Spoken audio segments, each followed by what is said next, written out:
kenapa kok kita di kuburan? Yang dibilang ada babi lah, yang katanya kemarin habis makan korban, terus kayak sabuk dibilang kayak gitu malam-malam. Iya, jam 2 jam 3. Wah, ya langsung ngedon saya. Nah, kenapa di kuburan? Karena kalau pada saat itu, gitu kan, pada saat itu dan mungkin saat ini dan sudah menyebar di masyarakat bahwa di Filipina. Beliau pun mengenalkan pencaksilat Cempaka Putih di Filipina.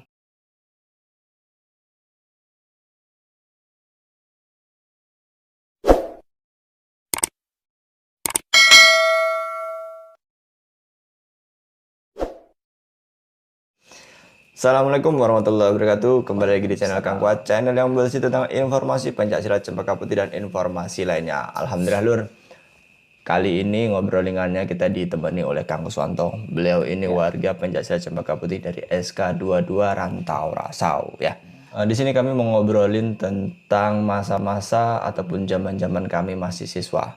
Dan sampai sekarang pun Kang, saya masih kepikiran, kenapa sih kok kuburan? Oh, waktu pengambilan sabuk. Iya benar. Nah, itu tuh keren. Jadi sebelum membahas tentang kuburan, mari bumper dulu.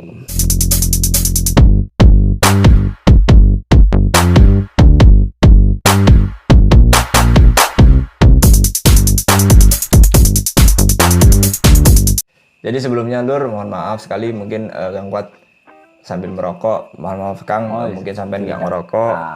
Dan di sini pun ada kopi, ada teh. Jadi kita ngobrol santai saja Kang ya. Siap. Oh ya, untuk dulur-dulur yang baru mampir nih di channel Kang Kuat. Di sini Kang Kuat membahas tentang semua kegiatan pencaksilat Cempaka Putih dan informasi kegiatan lainnya. Jadi mungkin dulur-dulur sedang mencari informasi tentang pencaksilat Cempaka Putih, silahkan dicari di channel Kang Kuat. Siapa tahu ada video yang bermanfaat, monggo di-share ke sosial media kalian. Kita berbagi pengetahuan apa yang kita tahu ke dulur-dulur lainnya. Oh, gitu. Siap. Tetapi sebelumnya nih Kang, saya mau tahu kenapa kok sampean ini memilih pencaksilat bukan bela diri impor lain, bela diri lain lah maksudnya. Oh, gitu. Baik. Ini dasar banget ini. Kenapa? Gitu. Nah, jadi ceritanya gini. Waktu itu kan pertama kalinya kenapa saya suka dengan pencaksilat itu berawal dari ingin tahu. Kan pencaksilat itu warisan budaya gitu. Iya benar. Nah, saya tuh tertarik ingin mempelajarinya gitu kan. Nah, disitulah apalagi waktu itu tahun 2009. Nah, itu ada teman-teman juga yang ngajak.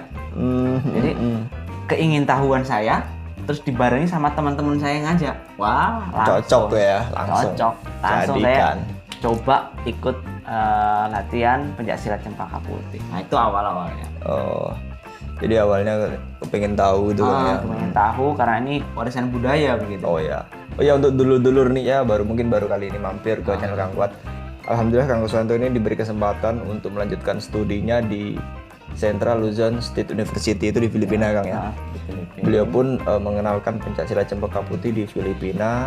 Jadi untuk dulur-dulur yang baru mampir silahkan cari di video Kang Kuat. Itu banyak perform Kang Kuswanto mengenalkan pencaksilat di Filipina. Itu respon mereka seperti apa Kang?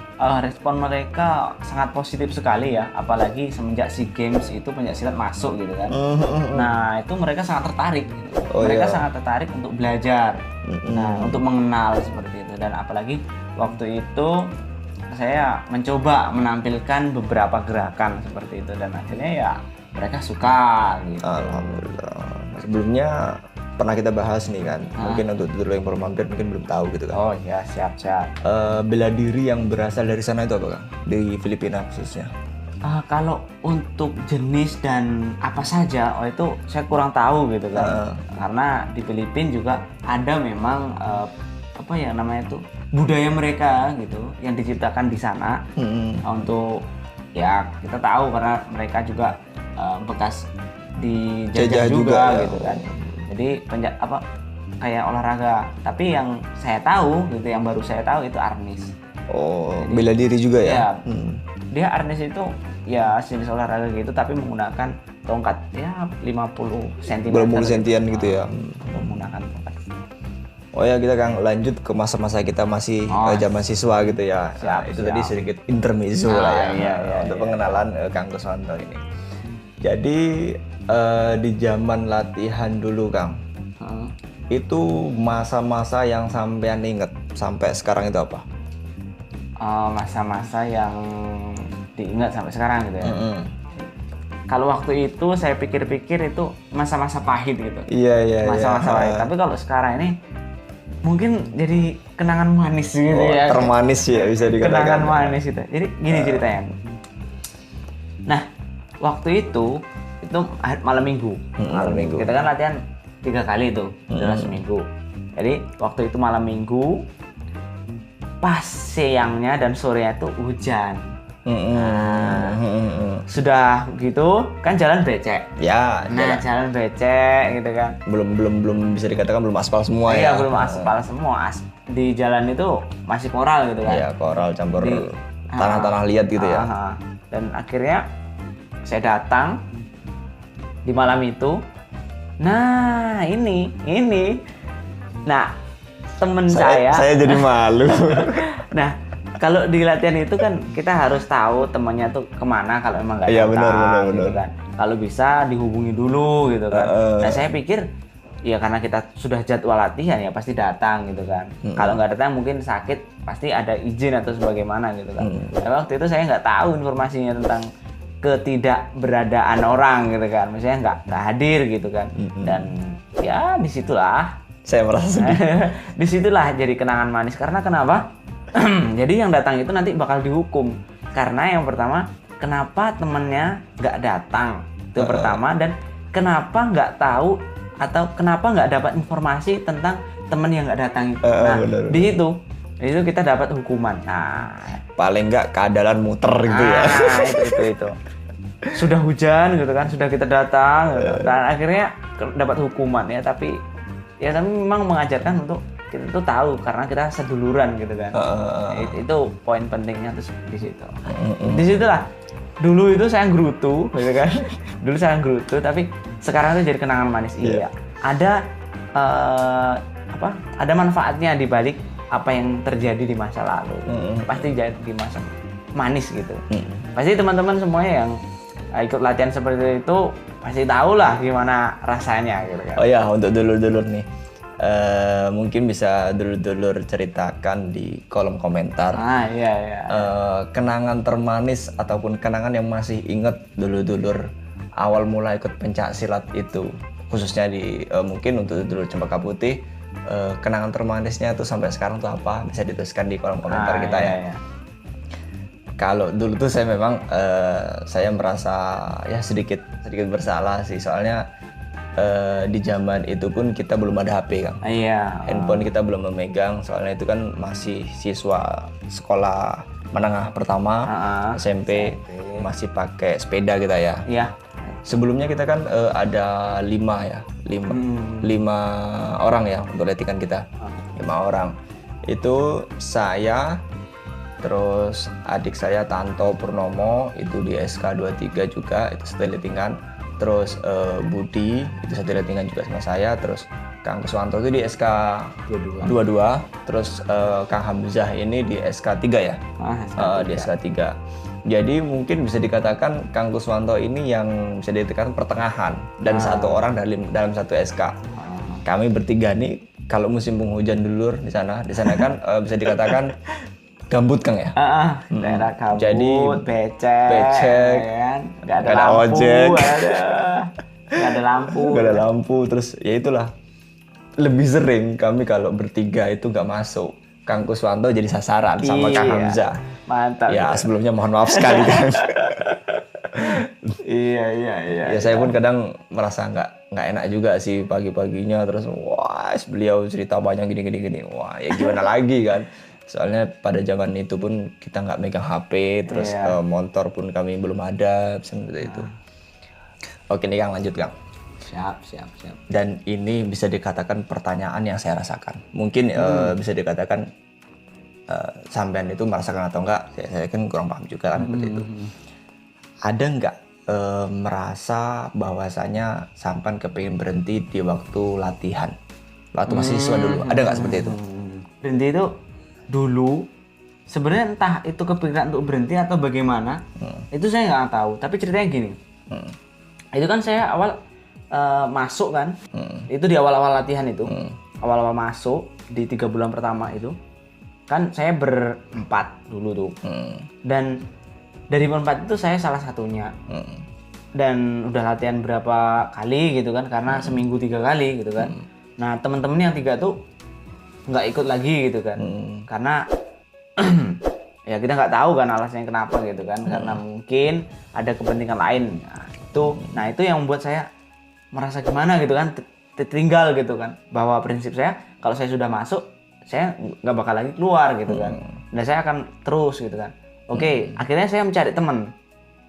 Nah setelah nyari temen ya mungkin beberapa minggu gitu saya tetap latihan. Nah disitulah latihan saya sendirian gitu kan, sama pelatih. Nah di situ kadang kan ya kita tahu lah, kita sendirian terus dilatih banyak gitu, warganya gitu kan. Wah, pengep ya gue. Tapi ada situ untungnya juga gitu kan, karena ngapa, gerakan kita dibenerin. Lebih diperhatikan lah ya. Lebih diperhatikan karena satu gitu kan. Terus ada teman lagi ikut gitu kan. Kasusnya sama sampai 2 kali gitu. Dan akhirnya 4 orang yang ke kuning gitu kan, 4 orang sampai kuning. Dan disitulah awal-awal baru masuk itu dari 0 ke kuning. Nah itu biasanya rawan sekali ya. Rawan ibaratnya, aduh saya pengen lanjut nggak, gitu. Tapi kalau saya pribadi, saya nggak ada kepikiran untuk keluar. Tapi saya berusaha untuk mempertahankan dan ngajak siapa lagi yang mau ikut nah, gitu. Jadi saran sampai nih Kang untuk dulur-dulur semua nih, mungkin yang baru mengenal pencak silat khususnya kan di Cempaka Putih, saran sampean biar dulur-dulur nih mungkin sih ada beberapa terpikiran mau berhenti latihan gitu. Saran sampean apa? Saran saya, ketika kalian sudah masuk gitu kan, ingat tujuan kalian ikut pencak silat itu apa? Itu pertama. Nah, buat tujuan kalian tuh yang positif. Nah, terus kemudian cari teman terdekat, misalnya nih dekat dengan rumah gitu kan. Jadi kalau kita malas-malas, nah itu ada teman yang ngobrol-ngobrol ya. Teman yang datang nanya gitu kan. Nah, begitu juga kalau kalian mengajak orang lain, itu kalian harus bertanggung jawab. Datang ke rumah dia, jenguk dia. Kalau dia sakit kita datangin, seperti itu. Nah, bagi warga juga, saya juga dulu sering ditanya sama warga gitu kan, kondisinya gimana, ini gimana. Nah itulah yang membuat saya itu terus semangat untuk latihan. Itu penting bagi warga, tahu di mana siswanya berada dan tahu kesibukan siswanya itu apa. Karena mungkin siswa itu nggak datang karena banyak alasan, mungkin bantu orang tua atau mungkin dia kerja. Warga harus tahu itu, karena ya kita nggak tahu siswa kita latar belakangnya seperti apa. Ya, itu harus diketahui gitu. Kesan awal sampean ini waktu melakukan kenaikan sabuk. Itu kan kita mungkin entah itu 4 bulan sekali ataupun 3 bulan sekali kita kan ada tradisi kenaikan sabuk. Itu kesan sampean untuk pertama kali mengikuti kenaikan sabuk itu seperti apa? Jadi kesan saya waktu pertama kali kenaikan sabuk ya itu kan maunya sabuk kuning gitu kan. Nah waktu sabuk kuning itu ya awalnya ya takut ya kan, namanya juga kuburan gitu kan. Mana juga kuburan dan sepi gitu kan. Wong siang saja kita rasa ngeri gitu kan, apalagi agak merinding gitu ya. Nah dan gimana ya, awalnya siangnya itu sudah deg-degan dulu gitu kan. Belum sampai malam gitu. Apalagi sebelum ke kuburan itu ada mitos yang adanya babi yang besar terus mau bahasa Indonesia ini nyeruduk ya apa? Nyeruduk aja lah. Pokoknya nyeruduk gitu lah. Terus sambil minum dulu.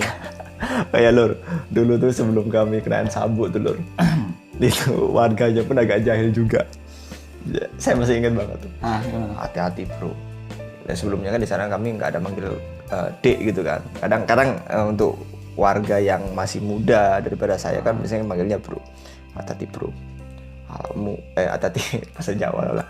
Hati-hati bro. Nanti kamu kalau kuburan di sana itu bro, di perbatasan ini misalkan di jembatan itu ada penunggunya. Apa itu mas? Babi. Wah, pokoknya babinya itu besar. Itu kemarin sudah memakan korban sekian. Wah, jadi gimana ya orang kena sabuk dibilang kayak gitu malam-malam.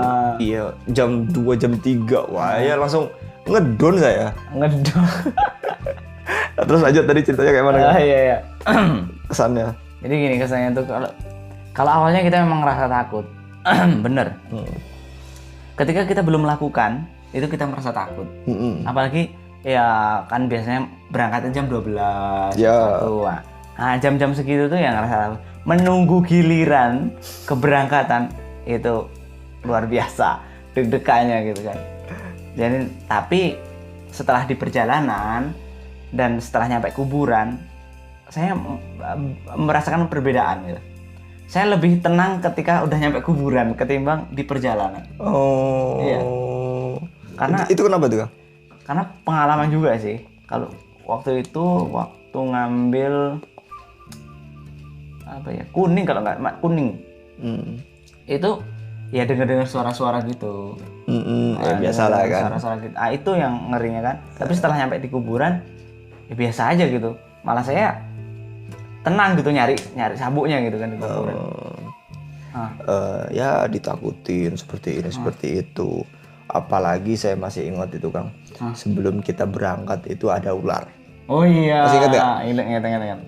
Jadi kan menunggu kuburan pula, menunggu giliran. Kami itu pijet-pijetan. Masalah itu saya mau berangkat gitu kan.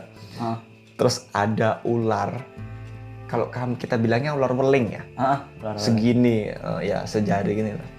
Jadi, iya kan namanya udah laten ini di dower itu sekian banyaknya warga yang datang dengan tenaga yang terporsir, capek sambil pijet-pijetan sampai tertidur.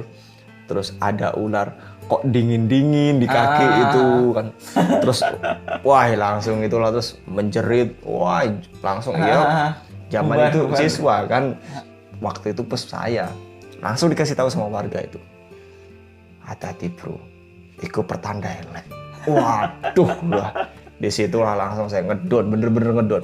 Yang dibilang ada babi lah, yang katanya kemarin habis makan korban, terus pas ketemu pula ada ular itu, di situ langsung ngedon, bener-bener ngedon terus kenain sabuk kayak jalan biasa.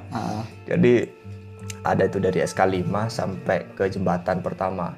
Itu kan posnya cuma pas di jembatan. Iya, pas di jembatan. Ada sekitar 1 kilo mungkin tuh. Ada. Sekitar 1 kiloan lah. Kurang dikit lah. Kurang dikit. Jadi lari itu Kang, itu sampai kayak nggak menyentuh tanah, saking takutnya itu. Lari ya, nyampe sana terus dites, gini dan sebagainya. Terus dulur dari warga pun banyak yang gimana ya, jahil gitu. Iya. Kadang Assalamualaikum, terus kita menyebutkan sandi kita kan. Terus kok diem saja, terus kadang ya bentuknya ya seperti itulah kan. Kita memainkan. Itu kan menguji mental kita. Terus sampai ke kuburan bener juga kita sampean. Sampai kuburan kami ini malah merasa nyaman. Nggak ada rasa takut-takut. Ya mungkin kalau kejahilan dulur-dulur itu entah itu untuk warga-warganya maksudnya kan. Yang menggoyang-goyangkan, terus yang putih-putih itu kadang saya pernah itu sampai melempar bata ke. Terus waduh katanya. Itulah terus kadang wah lucu sekali. Terus tak pikir-pikir sampai di sini sampai setelah menjadi warga gitu kan. Tak pikir-pikir kenapa kok kita di kuburan. Dan menurut saya pun ya memang sih mungkin untuk dulur versinya lain mungkin monggo ya kan, bisa dituliskan di kolom komentar kita.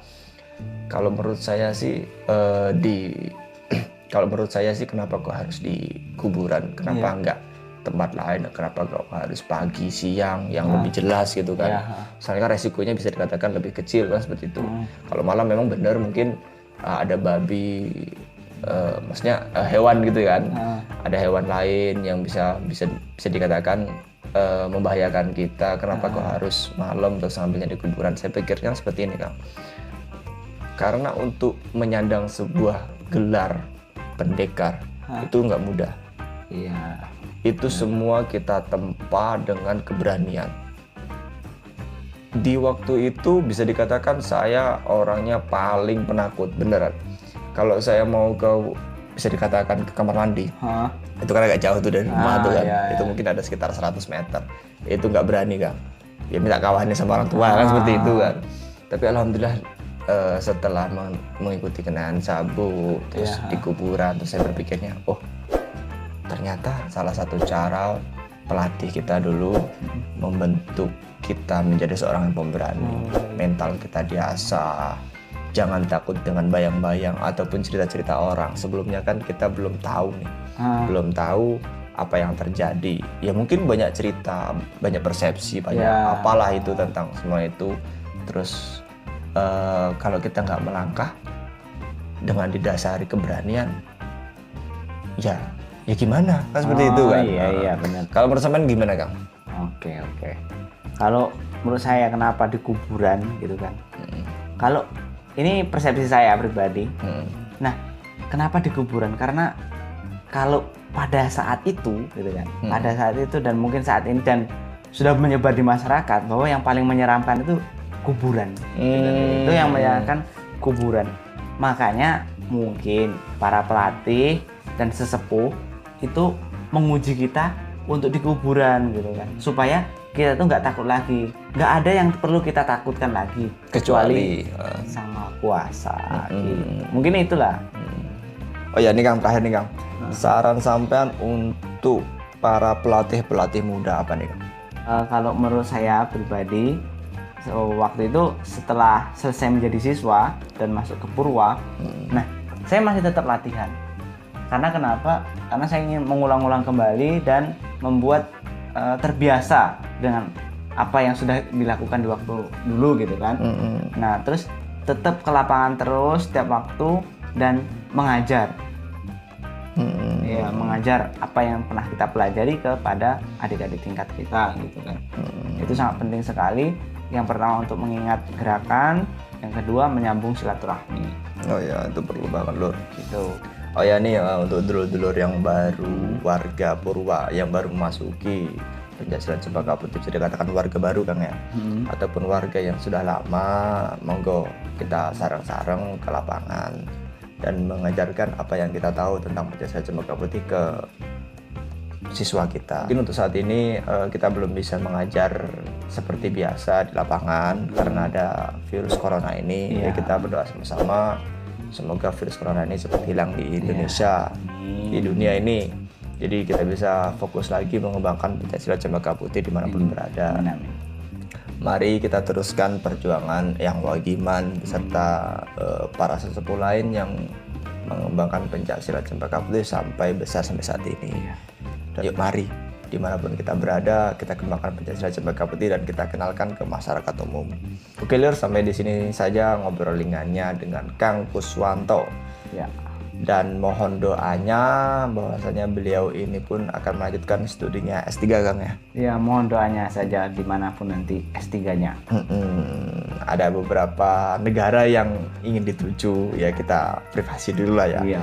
Sama-sama berdoa bahwasanya Kang Kuswanto dapat diterima dan di sana pun beliau mengenalkan Pencaksilat Cempaka Putih ini. Kami Kang khususnya di Indonesia berharap sangat bahwasanya sampai bisa mengenalkan Pencaksilat Cempaka Putih ke seluruh dunia dimanapun sampai berada. Oke Kang, terima kasih atas waktunya. Alhamdulillah bisa bernostalgia sedikit tentang zaman-zaman kita siswa dulu, latihan dulu. Untuk dulur-dulur nih, coba dulur-dulur buat di kolom komentar apa sih kenangan termanis dulur-dulur di waktu siswa. Untuk dulur-dulur yang belum subscribe, monggo di subscribe karena subscribe itu gratis, tidak membayar. Kan seperti itu kan ya. Dan jangan lupa ditekan tombol loncengnya dan support dulur-dulur semuanya sampai saat ini ya di penyemangat saya dalam pengenalan Pencaksilat Cempaka Putih ini di media sosial. Konten kali ini sampai di sini saja dulur, sampai jumpa di konten selanjutnya. Salam seduluran, Wiro Yudo Wicaksono, Cempaka Putih Jaya.